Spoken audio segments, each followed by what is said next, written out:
Темир Сариевдин Талас облусуна болгон иш сапары жер үй алтын кенинде башталды. Анда өкмөт башчысы кенди иштетүүгө белсенип жаткан компаниянын пландары менен таанышты. 300 миллионов сумма. И мы вливание местное 150, 300. 300, да? Эскерте кетсек, жер үй алтын кенин иштетүү боюнча өкмөт тендер жарыялап, утуп чыккан компанияга уруксаат кагазын берген. Анын негизинде республикалык бюджетке 100 миллион доллар каражат түшкөн. Мына көчөгүнө Бекмолда айыл өкмөтүнө 170 миллион сом түштү бюджетке. Мен айтып коем, Бекмолда айылдын тургундарда турат. Бул жергиликтүү бюджеттин акчасы.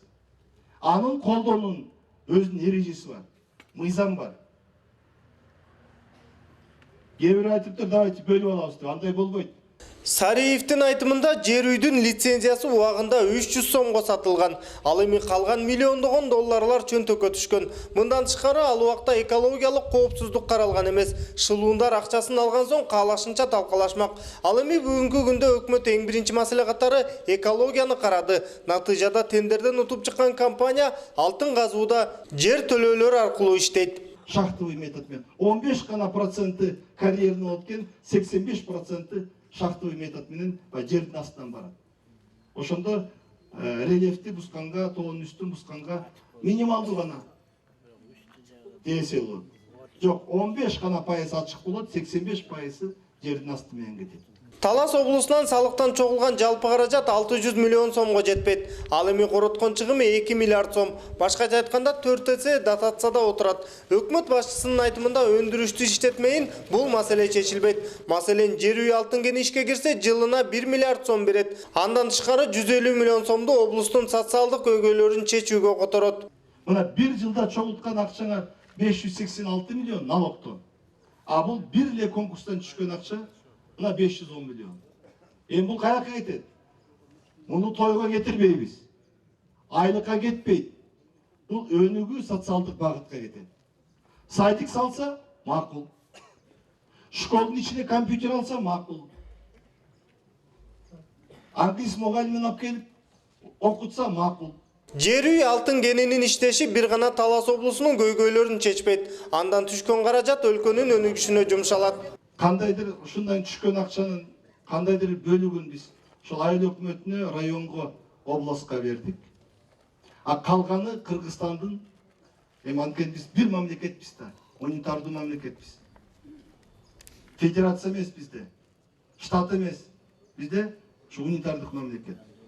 Ошол Кыргызстанга жалпы тийсин деп, ошондон түшкөн акчаны эл билсин, эл көрсүн. Ошол убайын көрөлү деп, анткени келечек балдардыкы дейт. Биз ошол 100 мектепти жаңы салып, 100 мектепти оңдотобуз деп атабыз. Ушу бир гана кендин акчасы менен Кыргызстандагы бүгүнкү күндө мажбур болгон мектептердин баардыгын тең, бала бакчалардын баарын тең оңдотуп атабыз. Аны менен премьер-министр айрым топторду өлкөнүн келечеги үчүн жасалып жаткан ишке каршы чыкпоого чакырды. Чечилбейм, мен иштетпейм десе, бул кандай мамлекетпиз? Мен мына 11 балалуу үй бүлөдө чоңойгом. 11 бала 11-ди сүйлөсө, үй бүлө болмок эмес. Жыртык шым кийип чоңойдук убагында. Ошондой болду. Бирок биз укчубуз атабызды. Кеңешип кечинде айтып мындай кылалы, сен бул жумушту кыл, сен бул жумушту кыл деп. Мамлекетте ушундай да бул, иретке келиш керек да. Оны оң жакка тартса эмне болот? Бир күндө сынат баары тең. Өкмөт башчысы өлкөнүн экономикалык кубаттуулугу өндүрүштү иштетмейин артпай турганын баса белгиледи. Жер үй алтын кенин иштеши менен калкты жумуш менен камсыз кылууга шарттар түзүлөт. Болгондо да жогорку айлык маянасы менен. Мына бир айда 120 миң. Жөнөкөй эле адис болуп иштегендер. Шофёрлор 60 миң сомго чейин айлык алышат. Шофёр болуп иштегендер 15 күн иште, 15 күн бош.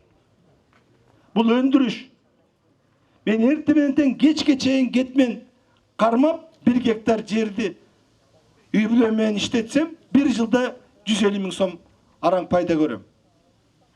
Мына өндүрүш эмне үчүн? Эмне үчүн батыш мамлекеттер өсүп атат, анткени аякта өндүрүш бар. Биз ошол өндүрүштү өстүрүшүбүз керек. Алтын кенди иштетүү албетте анча-мынча болсо да жаратылышка таасирин тийгизет. Бирок терс жагын карап отура бергенде улуттук ири долбоорлорду ишке ашырууга мүмкүн эмес. Каражаттын тартыштыгынан жада калса суубузду да туура пайдалана албай жатабыз дейт Сариев. Bir жылда 50 миллиард куб суу агып чыгат Кыргызстанда. 50 миллиард. Ойлосоңуз, ошонун биз 10-15 гана процентин өзүбүз колдонобуз. Мына бир 7-8 миллиард гана сууну биз өзүбүз колдонобуз.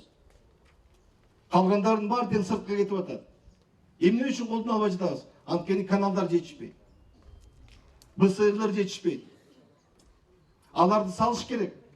Бирок алар сала десек акча керек. Акча табышыбыз керек биз. Акча алып, ошолорду салып, жаңы каналдар салсак, жаңы суга жерлерин өздөштүрөбүз. Кыргызстанда жалпысынан 77 ири улуттук долбоорду ишке ашыруу планы турат. Курулушу башталган түндүк-түштүк альтернативдик жолу анын бири. Жалпы акчасы 900 миллион доллар. 8 миллиондон ашыгыраак, 9 миллионго жакын. Мына 450 километрден ашык жол салынат. Туннелдер салынат, 2 туннель. Ошондо түндүк менен түштүктү бириктирип, биз ошондо айланма жолду салып, эң негизгиси мамлекеттин ички коопсуздугун сактаганга чоң шарт түзөбүз. Кандай маселе болбосун жаңыча көз караш менен кароо керек. Мындай сөзүн айткан Темир Сариев электр энергиясынын наркы боюнча суроого мисалдар менен жооп берди. 20 миллиард сомдон ашык акча жок, жылына акча төлөп атабыз. Сүйлөшүш үчүн. Кескесинде жөн эле, каяктасың? Бияктамын деп коет мынакей. Жо тойго чакырабыз. Басып барбай мына жолдун ар жагына. Ушу менен чакырып калдык. Ал эми свет боюнча биз 14 миллиард электр энергия өндүрөбүз. Ошо bir сомдон чогултканда 14 миллиард сом чогултабыз. Завод фабрикалар иштеш үчүн, балдарыбыз окуш үчүн, садиктер иштеш үчүн, конторалар иштеш үчүн, коопсуздук иштеш үчүн, армия, аскер иштеш үчүн биз болгон 14 миллиард сом төлөйбүз. Эл менен жолугушууда өкмөт башчысы убактысын аяган жок. Бардык маселелер боюнча жалпак тил менен түшүндүрүп кетти. Эң негизгиси темирдей тартип керектигин айткан Темир Сариевдин иш сапары андан ары өндүрүштүк ишканалардын ал абалынан кабар алуу менен улантылды. Улан Бакиров, Бексултан Бактыбек уулу, Башат, Талас облусу.